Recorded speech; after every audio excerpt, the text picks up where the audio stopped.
पाहत आहात Loksamiksha news network आणि या आहेत आजच्या सुपरफास्ट न्यूज। या बातमीपत्राचे प्रायोजक आहेत नंदिनी कलेक्शन, फक्त महिलांचे परिपूर्ण दालन, माऊली निवास, कल्याण मंडपमच्या बाजूस, यशोधन नगर, परभणी। नमस्कार, मी प्रभू दिपके लोकसमीक्षा न्यूज नेटवर्क मध्ये आपलं स्वागत करतो। आपण पाहत आहात परभणीचं एकमेव बातमीपत्र Loksamiksha superfast. Red Apple exclusive MIDC परिसर, परभणी। परभणीच्या वसंतराव नाईक मराठवाडा कृषी विद्यापीठाचा 27वा दीक्षांत समारंभ 11 डिसेंबर रोजी आयोजित करण्यात आला असून त्यानिमित्त विद्यापीठाचे कुलगुरू डॉक्टर इंद्रमणी यांच्या अध्यक्षतेखाली आज पत्रकार परिषद घेण्यात आली। विद्यापीठाचा 27वा दीक्षांत समारंभ विद्यापीठाच्या विद्यार्थी कल्याण कार्यालय परिसरातील सुवर्ण जयंती दीक्षांत सभागृहामध्ये सकाळी 11 वाजता आयोजित करण्यात आला आहे। दीक्षांत समारंभाचे अध्यक्षस्थान महाराष्ट्र आणि गुजरात राज्याचे राज्यपाल तथा विद्यापीठाचे कुलपती आचार्य देवव्रत ए भूषणार आहेत। कृषी मंत्री तथा विद्यापीठाचे प्रतिकुलपती दत्तात्रय भरणे हे दीक्षांत समारंभाला प्रमुख अतिथी म्हणून उपस्थित राहतील। दीक्षांत समारंभाला भारतीय कृषी संशोधन परिषदेचे माजी महासंचालक तथा कृषी संशोधन आणि शिक्षण विभागाचे माजी सचिव डॉक्टर मंगलराय हे प्रमुख अतिथी म्हणून उपस्थित राहून दीक्षांत अभिभाषण करतील। तर पालकमंत्री मेघना बोर्डीकर, राज्यमंत्री आशिष जयस्वाल, डॉक्टर शरद गडाख, डॉक्टर विलास खर्चे, डॉक्टर संजय भावे, डॉक्टर नितीन पाटील, माजी कुलगुरू, विद्यापीठ कार्यकारी परिषदेचे सर्व सन्माननीय सदस्य यांची प्रमुख उपस्थिती असणार असल्याची माहिती यावेळी देण्यात आली। या पत्रकार परिषदेला संचालक शिक्षण डॉक्टर भगवान आसेवार, संचालक विस्तार शिक्षण डॉक्टर राकेश आहिरे, नियंत्रक अनंत कदम, उपकुलसचिव डॉक्टर गजानन भालेराव, मुख्य विस्तार शिक्षण अधिकारी डॉक्टर प्रशांत देशमुख, सहाय्यक कुलसचिव सुरेश शिवराळे यांची उपस्थिती होती। सूत्रसंचालन जनसंपर्क अधिकारी डॉक्टर शंकर पुरी यांनी केलं। परभणी शहरातील माजी सभापती महमूद खान यांच्या मार्गदर्शनाखाली आज मर्याई मंदिर ते धार रोड कॅनल तसंच खंडोबा बाजार ते महाराणा प्रताप पुतळा या मार्गावरील सुरू असलेल्या रोड कामातील विलंब व निकृष्ट दर्जाविरोधात काम बंद आंदोलन करण्यात आलं। या रस्त्यासाठी सुमारे 60 कोटी रुपयाचा निधी 2022 मध्ये मंजूर झाल्याचं आंदोलनकर्त्यांनी सांगितलं। मात्र निधी मिळूनही काम गेल्या 3 वर्षापासून संथ गतीनं सुरू होतं। कामाचा दर्जा अत्यंत निकृष्ट आहे, त्यामुळं शहरातील नागरिकांना दररोज मोठ्या गैरसोयीचा सामना करावा लागतोय। खड्डेमय रस्त्यांमुळे प्रवास करताना तारेवरची कसरत करावी लागत असून वाढत्या वाहतूक कोंडीमुळे अपघाताचं प्रमाणही वाढल्याची खंत नागरिकांनी व्यक्त केली। या आंदोलनामध्ये विशाल बुधवंत, एहसान खान, महमूद खान मित्रमंडळ, एहसान खान मित्रमंडळ तसंच परिसरातील नागरिक मोठ्या संख्येनं सहभागी झाले। त्यांनी मूळ आंदोलनाला उत्स्फूर्त असा पाठिंबा दिला। काय आक्रमक भूमिका घेऊन आपण आलेला आहात, काय सांगाल? परभणी शहरामध्ये मागच्या जवळपास 2.5 ते 3 वर्षापूर्वी प्रमुख 5 रस्त्याची निविदा झाली। अशोक चव्हाण साहेब ज्यावेळेला सार्वजनिक बांधकाम मंत्री होते आणि महापालिका आमची होती, तेव्हा वरपुडकर साहेबांनी आम्ही प्रयत्न करून नगर विकासचे रस्ते सार्वजनिक बांधकाम विभागाला वर्ग केले आणि हे एक सिंगल टेंडर 100 कोटी रुपये आम्हाला निधी मिळाला। त्याच्यामध्ये परभणीतले 5 प्रमुख रस्ते होते। हे काम गुजरातच्या सर्जन नावाच्या एका एजन्सीला मिळालेलं आहे। सर्जनवाले काही रोड करतात, काही इथले लोकलचे कॉन्ट्रॅक्टर कामं करतात। या पद्धतीने कामं चालू आहेत। कामाची गती अतिशय संत आहे, कामाचा दर्जा अतिशय निकृष्ट आहे। आता आम्ही एक ठिकाणी आमचे सभापती महमूद खान जे की उच्च विद्याभूषित असून प्रत्येक वेळी त्यांच्या वार्डाच्या हिशोबाने तिथे सभागृहामध्ये त्यांचे प्रश्न मांडत आले। त्यांचा मला फोन आला, या रस्त्याच्या बाबतीत काय एस्टिमेटची कॉपी त्यांच्याकडे सुद्धा आहे, तर रस्त्याचा दर्जा हा दर्जेदार करून घ्यावा आमचा एवढाच उद्देश आहे।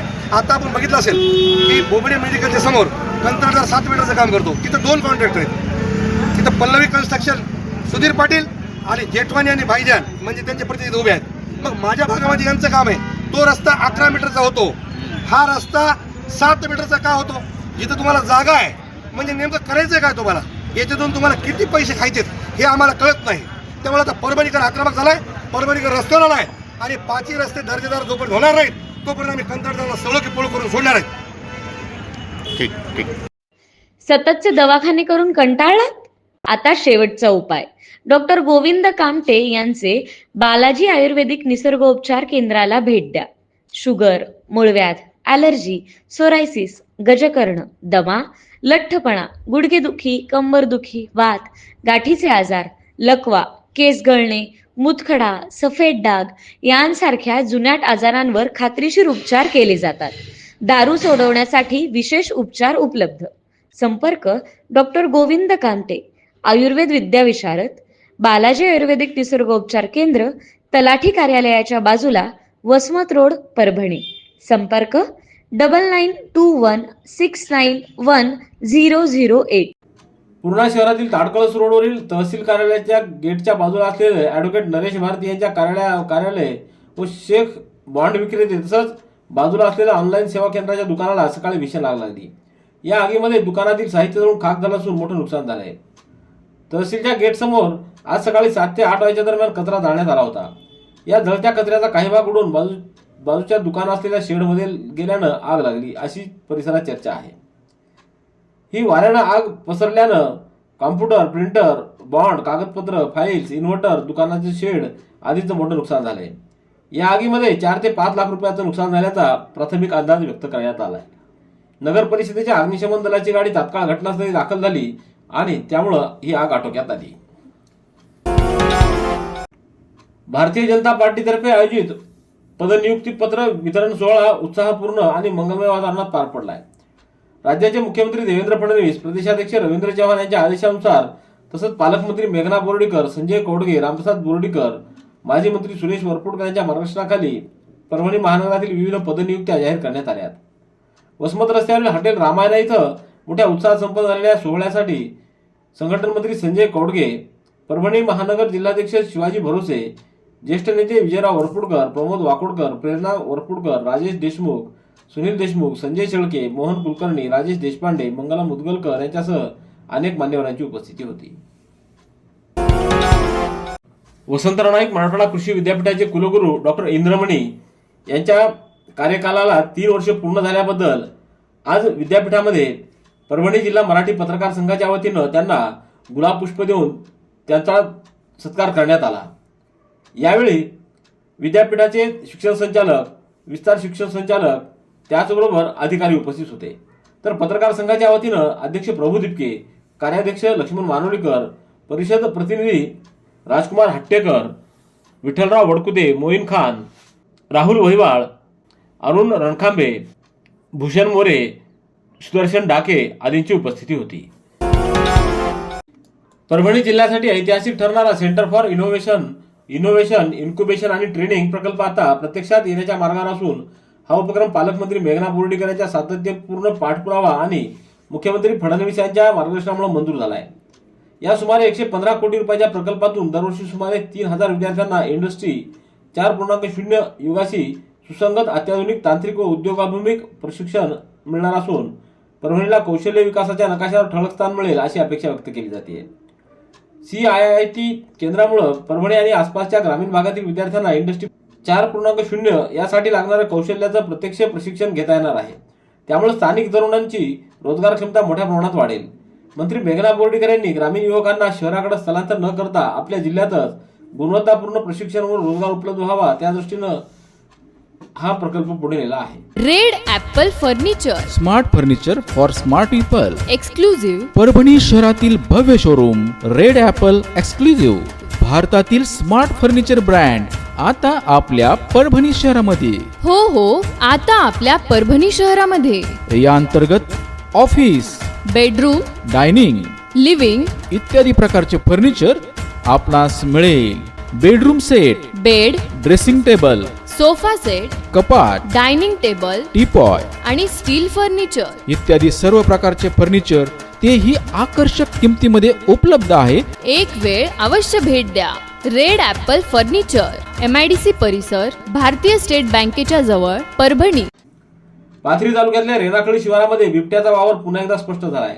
काही दिवसापूर्वी या परिसरात बिबट्यानं 2 गायींचा बळी घेतल्यानंतर वन विभागानं बसवलेल्या ट्रॅप कॅमेऱ्यात रविवारी बिबट्याचं अस्तित्व स्पष्टपणे दिसून आले. रेणाखळी येथील शेतकरी संदीप श्रावणे आणि प्रमोद हारकळ यांच्या शेतात बिबट्यानं हल्ला करून 2 जनावरं ठार केल्याची घटना घडल्यानंतर या भागात वन विभागानं तातडीनं तपास सुरू केला. वनसंरक्षक अंकुश जाधव आणि त्यांच्या पथकानं घटनास्थळी पंचनामा करताना बिबट्याचे स्पष्ट पावलांचे ठसे आढळून आले होते. त्याच अनुषंगानं मागील गुरुवारी संबंधित ठिकाणी ट्रॅप कॅमेरे बसवण्यात आले होते. या कॅमेऱ्याची रविवारी केलेली तपासणी करताना रेणाखळी तसंच वरखेड आणि आसपासच्या शेत शिवारामध्ये बिबट्या फिरत असल्याची नोंद झाली आहे. परिसरातील शेतकरी आणि नागरिकांनी अत्यंत सावधगिरी बाळगावी, रात्री एकटे शेतात जाणे टाळावे आणि कोणतीही हालचाल दिसल्यास तात्काळ वन विभागाशी संपर्क साधावा असं आवाहन वन विभागाच्या वतीनं करण्यात आले. राज्यातील अनेक भागांमध्ये हवेच्या गुणवत्तेचा निर्देशांक मध्यम ते गंभीर पातळीवर पोहोचत असून परभणी जिल्ह्यातही प्रदूषणाची तीव्रता दिवसेंदिवस वाढतीये. वायू प्रदूषणामुळे श्वसन, हृदय व रक्तवाहिन्यांसंबंधी तसंच इतर अनेक आजारांचा धोका वाढतो. विशेषतः लहान मुलं, गर्भवती महिला, वयोवृद्ध, दमा किंवा हृदयविकार असलेले रुग्ण तसंच बाहेरील वातावरणात काम करणाऱ्या व्यक्तींना अधिक धोका असतो. या पार्श्वभूमीवर नागरिकांनी काळजी घ्यावी असं आवाहन जिल्हा आरोग्य अधिकारी डॉक्टर संजय कुमार पांचाळ यांनी केलं आहे. परभणी शहरातील बहुतांश प्रमुख रस्त्याची कामं सुरू आहेत. मात्र हे काम होत असताना या रस्त्यावर असलेले महावितरणचे पोल हे विकासाला खोडा घालत असल्याचं दिसून येतं. नव्यानं तयार होत असलेल्या रस्त्याच्या मधोमध विद्युत पोल आल्यामुळे गुत्तेदारही ती जागा सोडून रस्त्याचं काम करत आहेत. देशमुख हॉटेल ते सुपर मार्केट, धार रोड, जेल कॉर्नर ते शनी मंदिर, महात्मा फुले पुतळ्याच्या बाजूस असलेला रस्ता आदी सर्व रस्त्याची कामं पूर्ण होत असतानाच महावितरणच्या या विद्युत खांबामुळे कुठं ना कुठं नाल्यांची कामं ही चुकीच्या पद्धतीने होताना दिसत आहेत. तर रस्त्याच्या मधोमध हे विजेचे खांब उभे राहत असल्यामुळे रस्त्याची कामं अर्धवटच होत आहेत. याकडे संबंधितांनी गांभीर्याने लक्ष देऊन रस्त्यामध्ये आलेले विजेचे पोल हटावेत अशी मागणी करण्यात आली आहे. परभणीच्या शांतीदूत सेवाभावी संस्थेच्या वतीनं दरवर्षीप्रमाणे याही वर्षी हिवाळ्यामध्ये थंडीपासून बचाव व्हावा म्हणून 201 गरजू महिला व पुरुषांना मोफत गरम ब्लँकेटचं वाटप करण्यात आलं.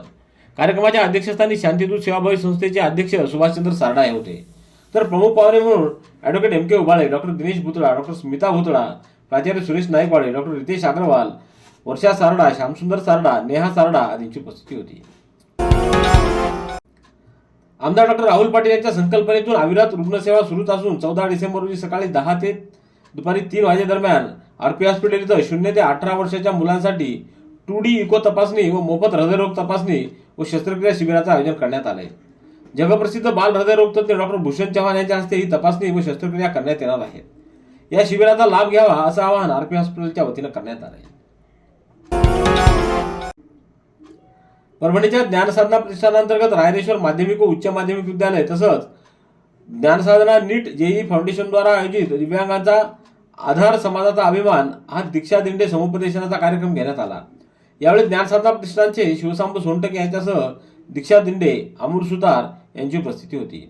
यावेळी ज्ञानसाधनाच्या सर्व युनिटचे विद्यार्थी, शिक्षक यांची उपस्थिती होती. संताजी जगनाडे महाराजांची जयंती आज जिल्हाधिकारी कार्यालयात साजरी करण्यात आली. निवासी उपजिल्हाधिकारी अनुराधा ढालकर यांनी त्यांच्या प्रतिमेला पुष्पहार अर्पण करून अभिवादन केलं. यावेळी नायब तहसीलदार प्रशांत वाकोडकर, सतीश रेड्डी, अपर्णा दुधारे, नानासाहेब भेंडेकर यांच्यासह जिल्हाधिकारी कार्यालयातील अधिकारी कर्मचारी उपस्थित होते. रेड ॲपल एक्सक्लुझिव्ह MIDC परिसर परभणी. याबरोबरचे बातमीपत्र संपलं. पुन्हा भेटूया उद्याच्या सुपरफास्ट बातमीपत्रात. पाहत रहा लोकसमीक्षा. तुम्हाला हे बातमीपत्र कसं वाटलं याबद्दल आपली प्रतिक्रिया नोंदवा. दररोजचे अपडेट्स मिळवण्यासाठी लोकसमीक्षा चॅनलला सबस्क्राईब करा. धन्यवाद.